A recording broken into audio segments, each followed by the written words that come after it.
Dios le bendiga, mis amados. Bienvenido una vez más a Enfocado en Cristo TV, una plataforma que llegó para quedarse. Así que si no te has suscrito a nuestro canal, te motivo a que te suscribas para que todo el contenido que estaremos compartiendo por aquí te llegue como primicia. Y hoy le damos continuidad a lo que es el tema de escatología. Y hoy tenemos el rapto de la iglesia, Junior, Así es, así es. en sus tres teorías, aunque hoy solo vamos a tocar dos. Esperamos tocar dos y ya por una próxima sesión volvemos con la... Así es, así que nuestro hermano Junior Ramírez con ustedes. Amén. Dios bendiga a todos los hermanos y amigos que nos están viendo a esta hora. Como decía nuestro hermano Emanuel, en el día de hoy vamos a dar continuidad a esta serie que empezamos ya con relación a lo que es la escatología bíblica. Y hoy vamos a tocar el rapto de la iglesia, un tema que es una columna dorsal de nosotros los cristianos.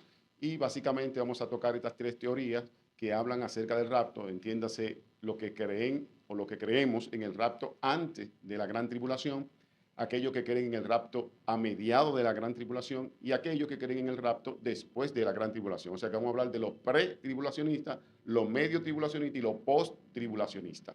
¿Sabe, Junior, que antes de iniciar he visto personas que me dicen, no, es que la iglesia no puede ser raptada antes porque como estamos nos vamos a quedar mucho?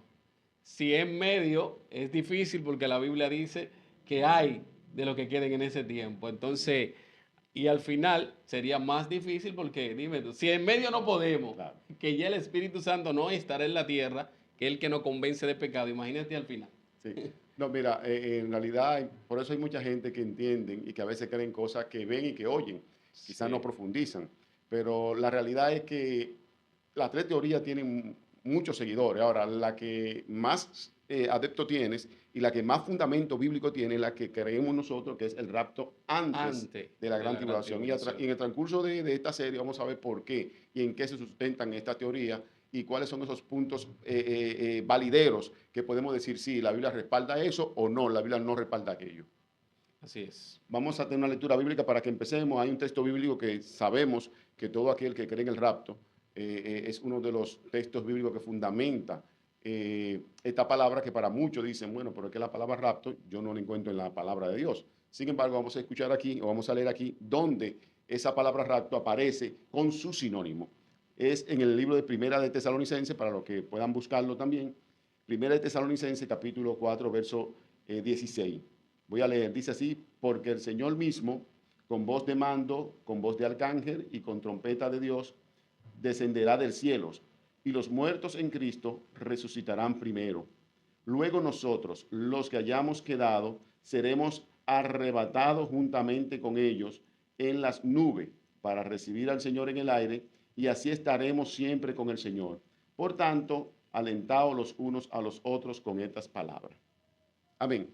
Leímos esta palabra, por ejemplo, que usted escuchó, donde la expresión arrebatado, que lo que dicen, por ejemplo, que la palabra rapto no aparece en la iglesia, no aparece en la Biblia, aquí está la palabra arrebatado, que es un sinónimo de rapto. O sea, arrebatar y raptar es lo mismo, son sinónimos. Entonces, tú no vas a encontrar la palabra rapto, esas 5 letras, pero sí vas a encontrar la palabra arrebatado, que es lo mismo que raptar.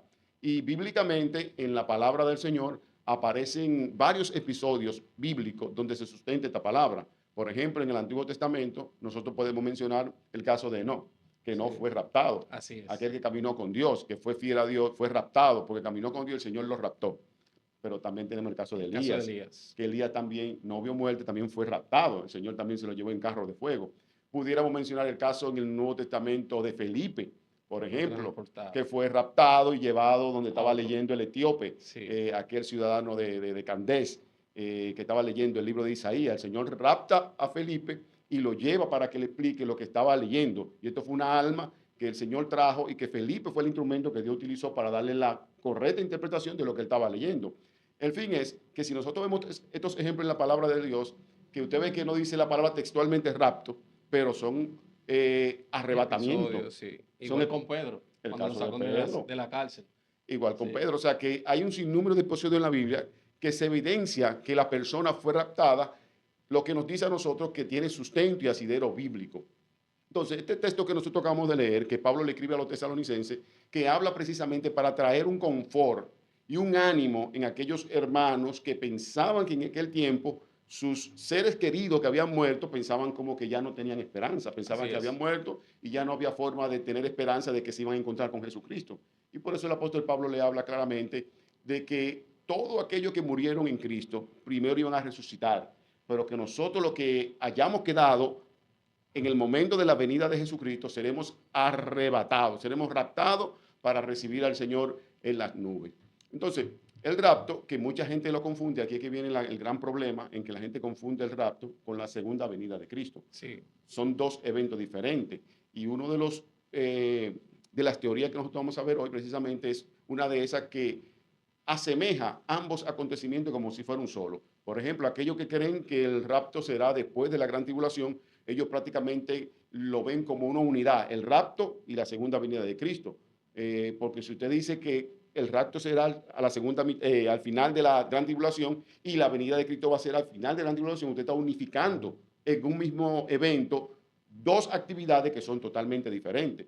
Entonces, por eso es la importancia de que nosotros aprendamos a diferenciar qué es el rapto y qué es la segunda venida de Cristo. Mientras Pablo dice aquí en Tesalonicense que en el levantamiento de la iglesia nosotros iremos a recibir al Señor en el aire, en las así nubes. es. En la segunda venida de Cristo, dice Juan en su libro de Apocalipsis, que todo ojo le verá. O sea, Todo. fíjate la diferencia, mientras Pablo menciona que en el levantamiento de la iglesia seremos levantados al aire y en las nubes recibiremos al Señor, el Señor no descenderá a la tierra, sino que nos juntaremos en los aires, en las nubes, mientras que en la segunda venida visible de Cristo todo ojo Todo le ojo le verá, verá. y dice el libro de Zacarías, el profeta Zacarías, que el Señor posará sus pies en el monte de los olivos, Así ya es. en su segunda venida visible, posterior a la gran tribulación, posterior a los juicios de la gran tribulación. Entonces, para nosotros ir tocando así de una forma quizás objetiva estos grupos, quisiera empezar hablando, por ejemplo, por aquellos que creen en el rapto a mediados de la gran tribulación y los que creen en el rapto posterior a la gran tribulación. Nosotros que sustentamos la teoría de que la iglesia será levantada antes de la gran tribulación, esa teoría nosotros la vamos a explicar, la vamos a mencionar en una sección más luego. Mientras tanto, hoy vamos a abundar básicamente en estas dos posiciones, el rapto de la iglesia a mediados de la gran tribulación y el rapto de la iglesia posterior a la gran tribulación. Entonces, Gloria a Dios. ¿qué sucede con estos dos grupos, estas dos teorías que coinciden en algunos de sus planteamientos? A diferencia de lo que creen en el rapto antes de la gran tribulación, que es totalmente diferente. Por ejemplo, estas dos teorías creen, y es uno de sus grandes problemáticas, que creen que Israel y la iglesia es lo mismo. O sea, para nosotros poder asimilar lo que es el rapto de la iglesia, hay que separar la nación de Israel como pueblo de Dios, o sea, el pueblo escogido de Dios, separarlo de lo que es la iglesia de Jesucristo. O sea, son dos grupos totalmente diferentes, mientras que Israel tiene muchísimos textos bíblicos y promesas bíblicas, inclusive de eventos que ellos van a vivir en la gran tribulación, la iglesia no. Entonces, uno de los problemas de esta teoría es precisamente que asemejan o igualan la iglesia de Jesucristo con el pueblo de Israel. Por eso cuando mencionan el libro de Mateo 24, ese capítulo, que mucha gente lo lee y piensa que todo lo que está ahí en ese capítulo es para la iglesia, son acontecimientos que tienen que ver para Israel. Junior, ya que tú mencionaste eso, que mucha gente relaciona la iglesia con Israel. Escuché un pastor decir que el rapto se comienza a mencionar hace 100 años atrás. Que cómo podemos hablar de rapto si Israel es como el reloj de nosotros. Y cómo es que un Dios como el de nosotros se va a llevar un pueblo solamente así como que solo esto, lo que creen en Jesús, se van. Y lo demás. O sea, él se hace esa pregunta y rechaza lo que es el rapto. Sí, mira, quizás ese pastor lo que quiso decir, por ejemplo, o lo que quiso hacer referencia, es que básicamente la doctrina del rapto vino a tener más acogida 100 años posterior a, a la vivencia de los apóstoles. Por ejemplo, en el año 100 después de Cristo, de esta era cristiana, fue que el rapto de la iglesia empezó a tener su apogeo y que la gente empezó a entender con claridad lo que el apóstol Pablo quiso decir. Entonces, por eso muchos alegan, por ejemplo, sobre todo los que creen en que el rapto será después de la gran tribulación, dicen, no, esa es una teoría nueva. Esa teoría no estaba en el Antiguo Testamento, esa teoría no hablaron de ella los apóstoles.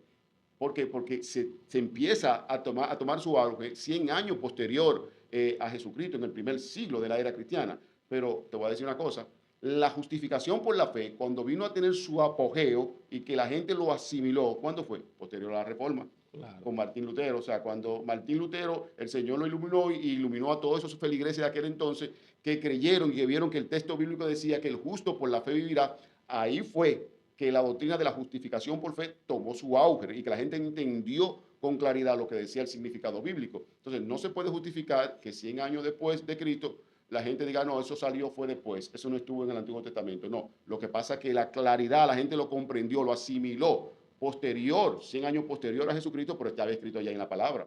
Así Y es. de hecho, el apóstol Pablo, y lo vamos a mencionar cuando nos toque hablar del rapto antes de la gran tribulación, menciona a la iglesia de Jesucristo como un misterio que estaba escondido a los profetas del Antiguo Testamento. O sea, no como algo que estaba visible para ellos, sino que menciona a la iglesia, a los gentiles, porque recuérdate que la era de los gentiles viene cuando, en la era de De Jesucristo. Jesús, sí. El apóstol Pablo es llamado el apóstol a los gentiles. Sí. Los judíos, que el Mesías vino para ellos, dice el mismo Jesucristo que vino a los suyos, pero los suyos no le recibieron.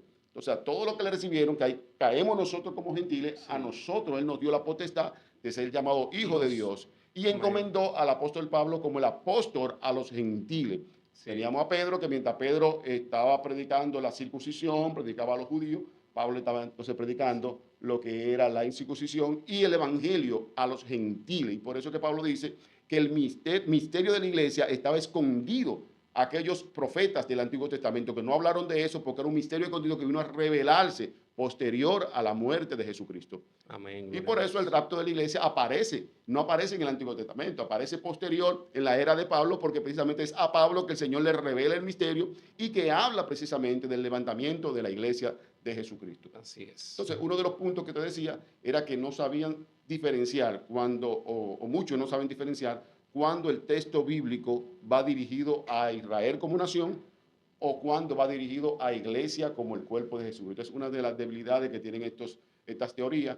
Otra de ellas, por ejemplo, es que hablan de que la Biblia menciona una promesa de tribulación, pero hay que ver en qué contexto lo dice la palabra de Dios. Porque, por ejemplo, Jesucristo dijo que el mundo tendría aflicción. Muchos toman ese texto bíblico para decir, no, esa aflicción que se refiere a Jesucristo es la aflicción de los tiempos finales.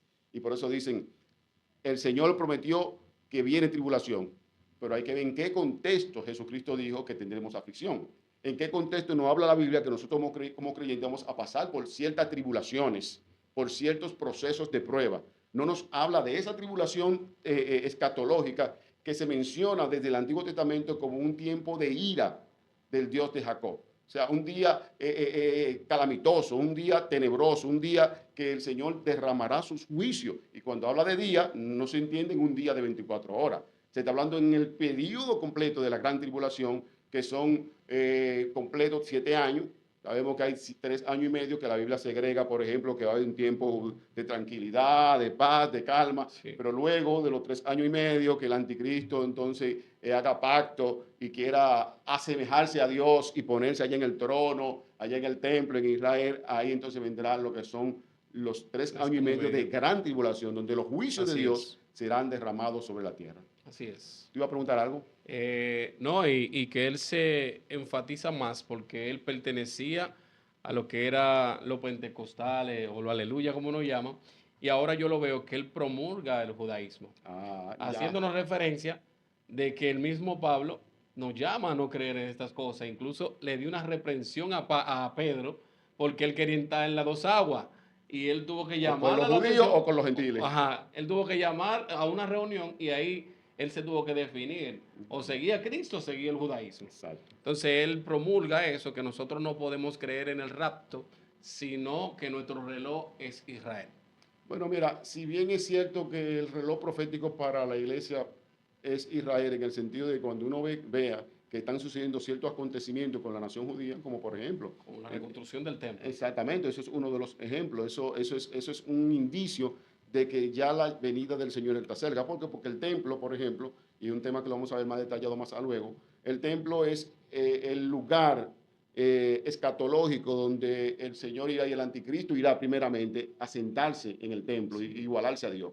Sabemos que el templo todavía no está construido. No, no. O sea, el templo, pero donde va el templo, ahí todavía está la mezquita musulmán, una de las la segunda mezquita más famosa de los árabes, pero hay una promesa de que ese templo se va a levantar. Entonces, el reloj profético que Israel, cuando se vea que ese templo ya se esté levantando, y te voy a decir algo, hay personas y muchos creyentes que dicen, bueno, por si el templo no está, eso significa que falta mucho.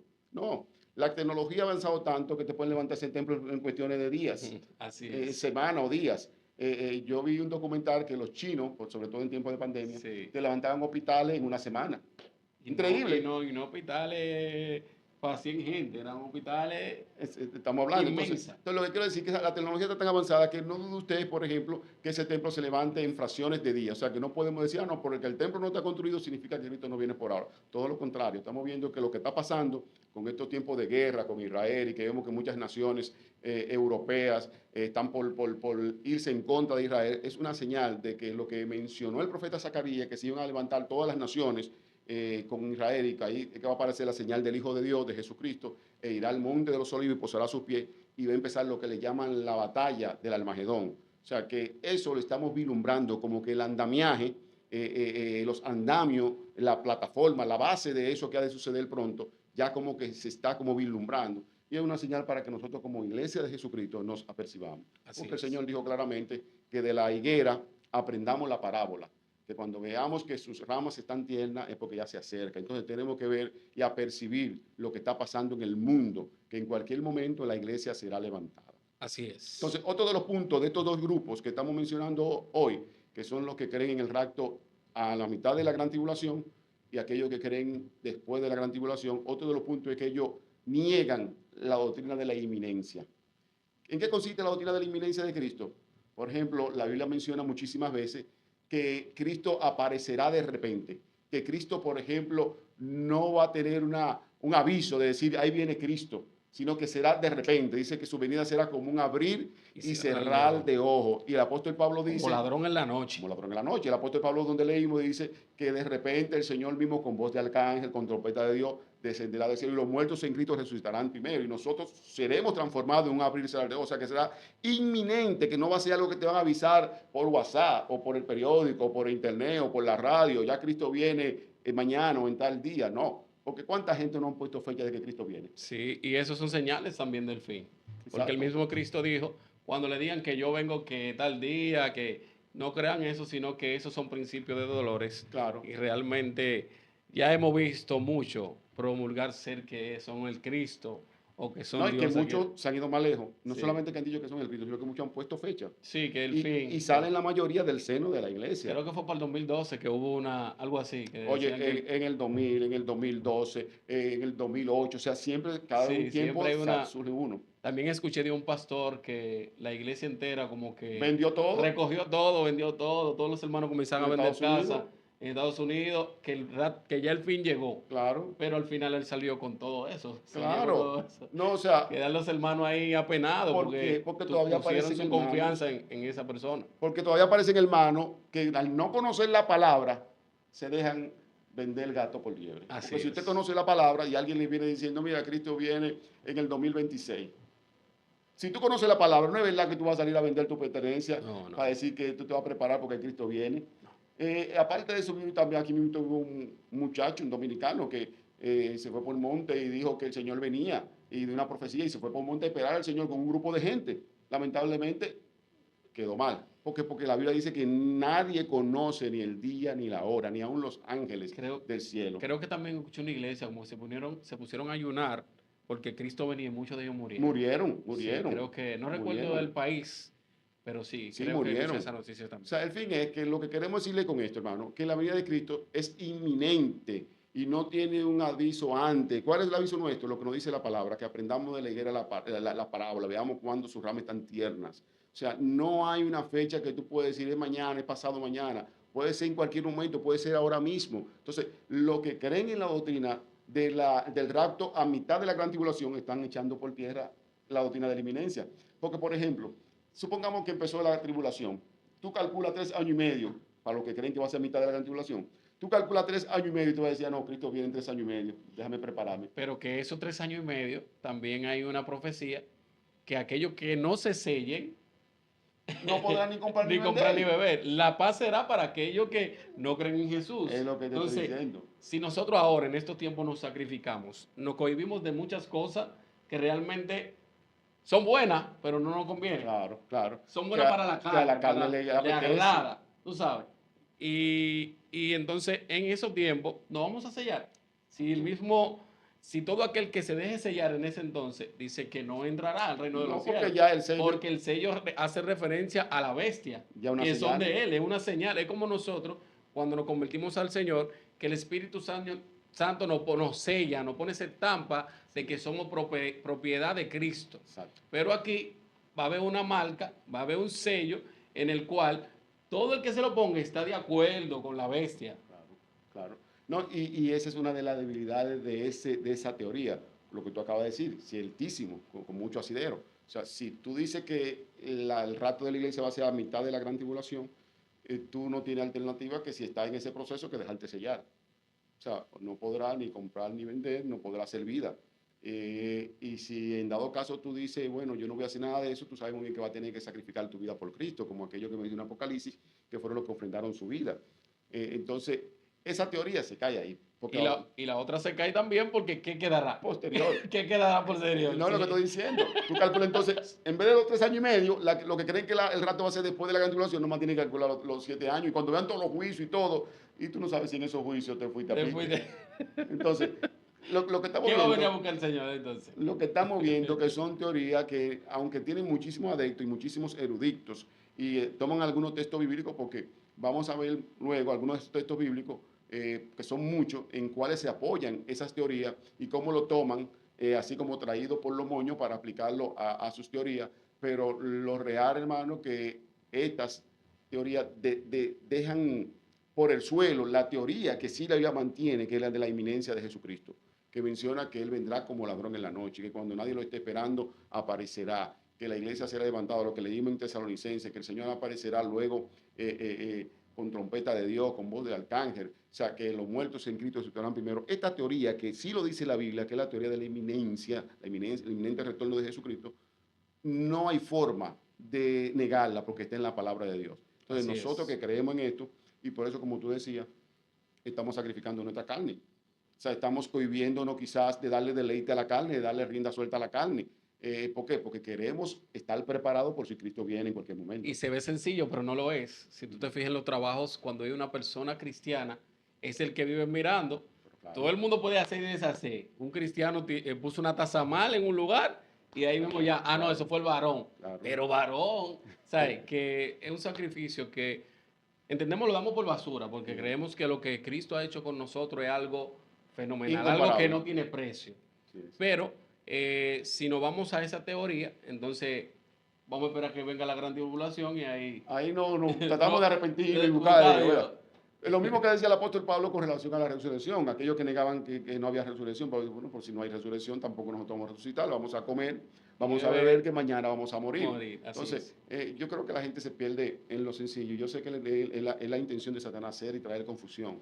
¿Por qué? Porque mientras más confusión traiga Satanás, más gente va a evitar el que se salven.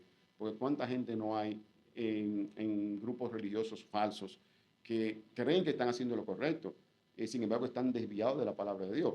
Si tú te vas, por ejemplo, al Medio Oriente, muchos de esos países árabes creen que están haciendo lo correcto cuando se inmolan poniéndose una bomba para matar a mucha gente. La doctrina que le han vendido es que si tú te inmolas, tú mueres matando gente, tú vas a ser un mártir, tú eres un mártir, tú vas a recibir recompensa de Alá, como le llaman ellos a Dios. Entonces, esos grupos, Satanás lo ha utilizado precisamente para traer confusión. Pues no solamente hablo de los que se inmolan, de los que matan gente, de los terroristas, sino también de grandes grupos, aún dentro del cristianismo, que tienen doctrinas tergiversadas. O sea, que toman un par de textos bíblicos y lo aplican a su antojo, y de ahí es que viene la grande confusión. Y no es un secreto que aún en los tiempos de los discípulos, en el tiempo de Juan, de Pedro, de Pablo, habían falsos maestros dentro de la iglesia. Porque ¿cuántos escritos no tuvo que hacer Pablo en muchas de sus cartas, y Pedro y Juan, para contrarrestar los falsos maestros que habían dentro del seno de la iglesia? Entréguenselo a Satanás ya. Exacto. O sea, ¿por qué? Porque se prestaban para tergiversar la palabra del Así Señor. es. Y el mismo apóstol Pablo reprendió a los Gálatas diciéndole que si algún ángel del cielo, si alguna otra persona, aún el mismo que le mandara una carta diferente a lo que ya estaba escrito, sea anatema. Pero Así hoy por es. hoy hay mucha gente que no toma eso en cuenta y si le presentan un evangelio liviano, con teoría liviana, fácil de llevar, que no implique sacrificio de su carne, que no implique negarse al pecado, lo abrazan y dicen, ah, no, esto es lo que yo quiero. Y no Así saben es. cuán equivocados están y mañana tendremos que darle cuenta a Dios. Así es. Entonces, aparte de esa parte valga la redundancia, de la doctrina de la inminencia que estos grupos niegan y que la Biblia sí lo sustenta bastante, también está, que quizás muchos no lo entienden, que es la profecía que está en Daniel capítulo 9, versículos 24 y 27, Sí.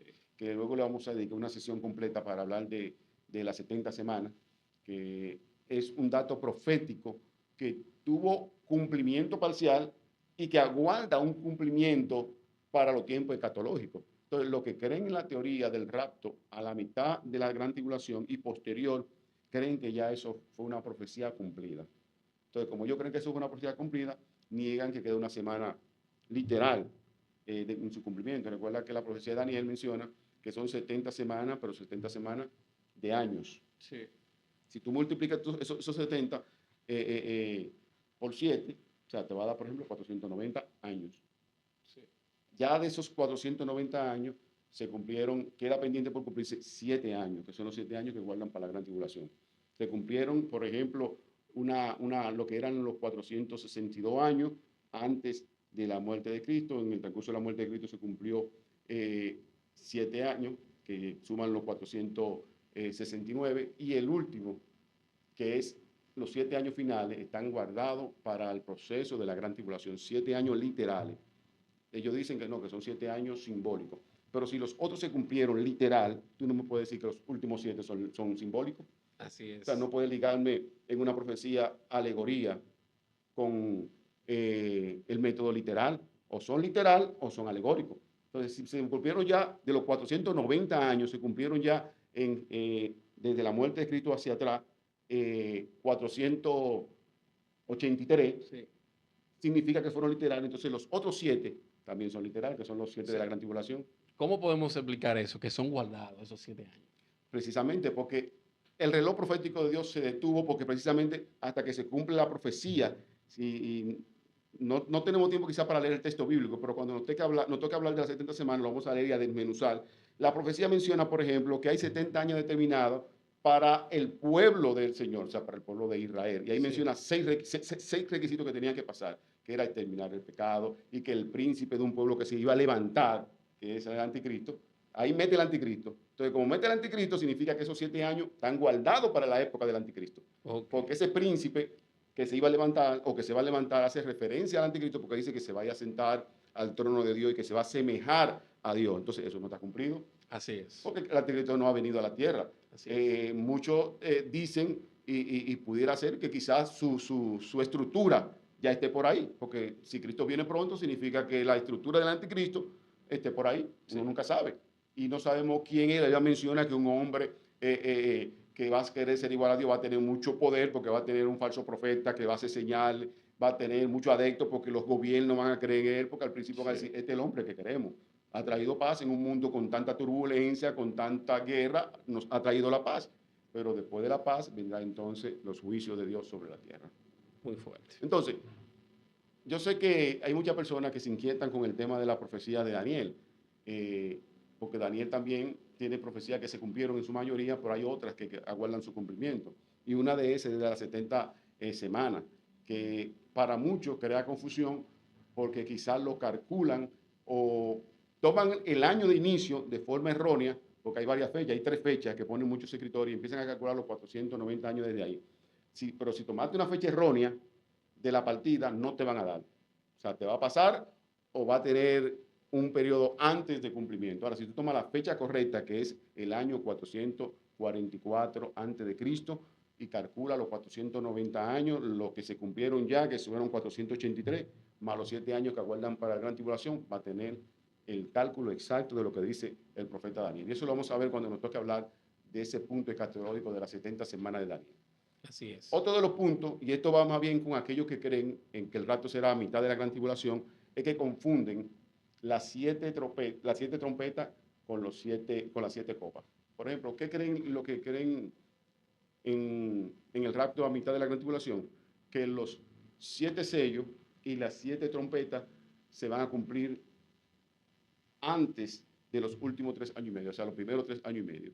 Sin embargo, la Biblia te menciona cronológicamente que lo que se cumplirá en los primeros 3 años y medio son los siete sellos y que en los últimos 3 años y medio vendrán las siete trompetas y las siete copas.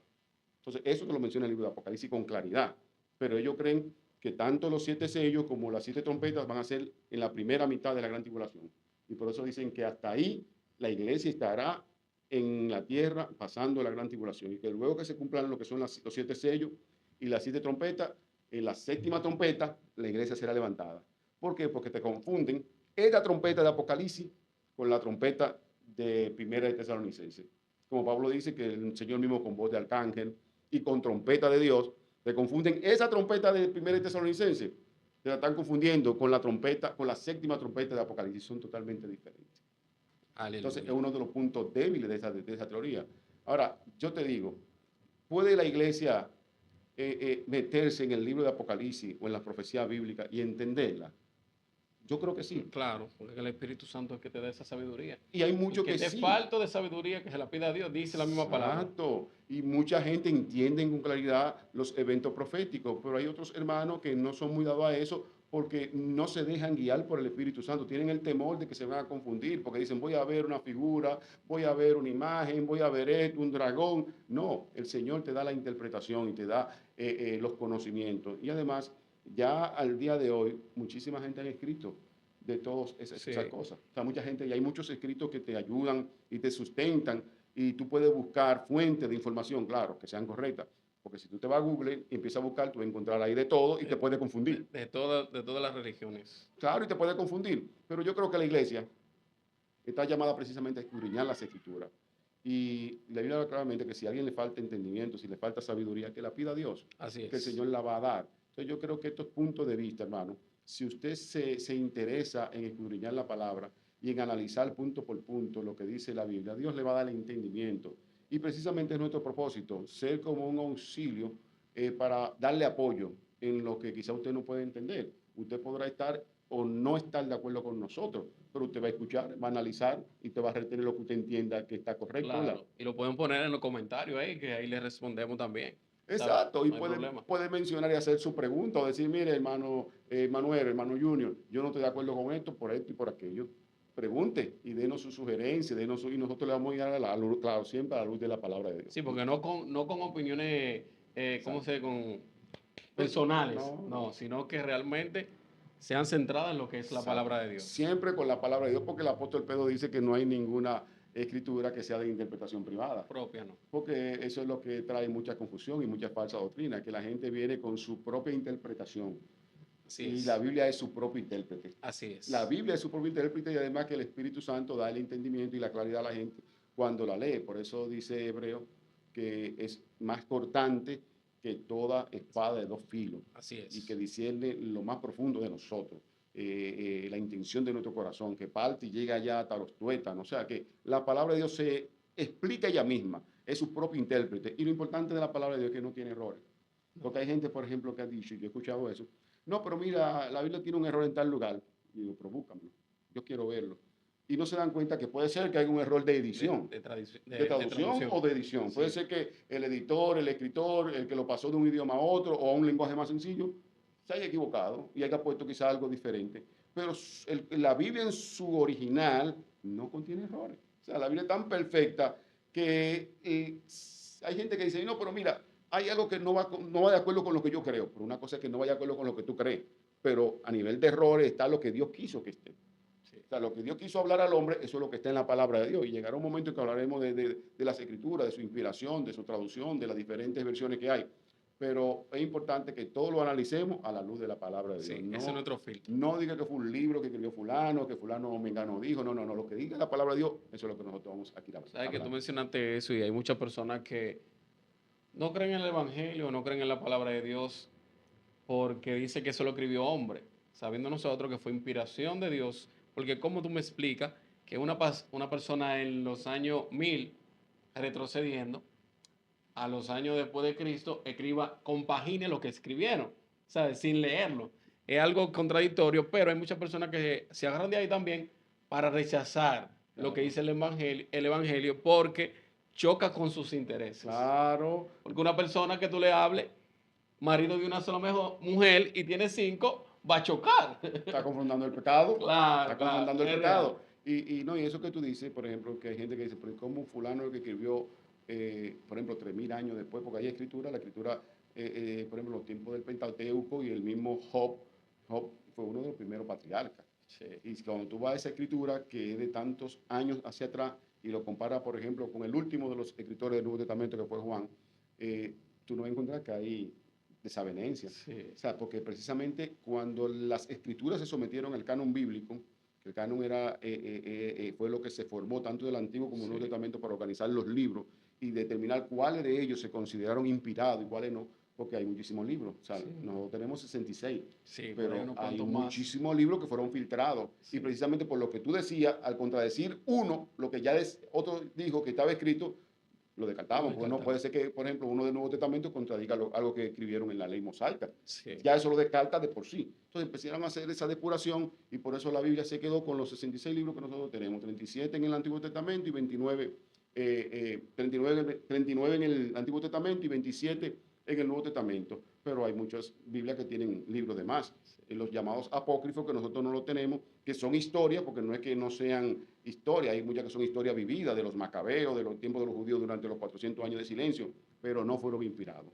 No fue Dios que se lo dio al escritor, sino que historias que escribieron como escribe cualquier historiador. Entonces es importante que todo lo que dilucidemos vayamos a la luz de la palabra del Señor. así es. Entonces ya para concluir, porque yo sé que el tiempo se nos va rápido cuando estamos hablando aquí, porque uno como que No nos queremos ir. no queremos ir, esa es la realidad, no queremos ir, no queremos seguir. Ya para concluir esta parte de lo que hemos tratado, de esta gran diferencia que hay entre lo que creemos en el rapto antes de la gran tribulación, que ya para una próxima sesión venimos con en qué se sustenta precisamente, o en qué nos sustentamos nosotros que creemos en el rapto de la iglesia antes de la gran tribulación. Vamos a desmenuzar eso. Hablamos hoy básicamente los puntos divergentes que tienen los que creen en el rapto a la mitad de la gran tribulación, o sea, los primeros 3 años y medio, y los que creen en el rapto posterior a la gran tribulación. Y ya vimos que su asidero contradice totalmente lo que nos dice la palabra del Señor. Así es. No sé, Manuel, si tú tienes algo que añadir. Ya realmente el tema está interesante. Te motivo a que te mantenga atento para la otra sesión, donde hablamos de lo que será el rapto Pre-tribulacionista, pre. que es Así antes que de la gran tribulación. Hablamos yo- del post-tribulacionista y del medio tribulacionista. Lo tocamos por lo menos la parte básica o la parte más divergente, porque no nos daría el tiempo empezar a ir parte por parte y a desglosar parte por parte, porque nos tomaría mucho tiempo y además ir a buscar los textos bíblicos que sustentan y los que lo contradicen nos tomaría mucho tiempo. Por así tocamos la pincelada de lo más básico y de lo más importante. pero si alguien quiere los textos bíblicos, Ah, claro, también lo escriba ahí en los comentarios y ahí se lo enviamos. se lo ponemos, claro. Así es. Entonces, Junior, la familia enfocada en Cristo se siente agradecido Amén, realmente de amén. tenerlo aquí nuevamente. Y chicos, damas, caballeros, jóvenes, nos vemos en una próxima. Amén.